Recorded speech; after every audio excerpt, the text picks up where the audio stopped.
चला तर बनवूया भाकरवडी. भाकरवडी बनवण्यासाठी लागणारं साहित्य बघूया. बघा खोबरं भाजून घ्यायचं, त्याला गोल्डन कलर आलाय. आता जिरं घ्यायचं आणि धनं घ्यायचं आणि बडीशोप, याला पण भाजून घेऊया. बघू शकता भाजून झालंय. आता मिक्सरमध्ये घालायचं, त्याला खोबरं पण घालायचं, त्यात मिरची पावडर घालायचं आणि चवीनुसार मीठ, साखर किंवा पिठी साखर घालायची आणि खडा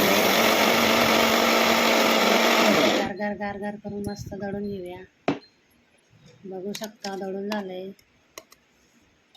किती छान वास येतोय. आता मैदा मस्त, त्यात ओवा, मीठ आणि कडकडीत गरम तेल घालायचं आणि पीठ मळून घ्यायचं, लाटून घ्यायचं. चिंचेचं कोड घालायचं, चिंचेचं कोड नाही तर टमाटर सॉस घालायचं.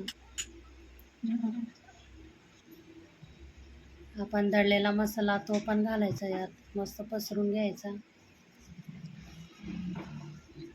बघू शकता तुम्ही, मस्त रोल करायचा, बारीक करायचा त्याला. बघू शकता मी कशी करते. कट करून घेऊया. मस्त आकार द्यायचा त्याला, हाताने थोडं दाबायचं. बघू शकता किती छान आकार आला. आता तळून घेऊया. किती छान भाकर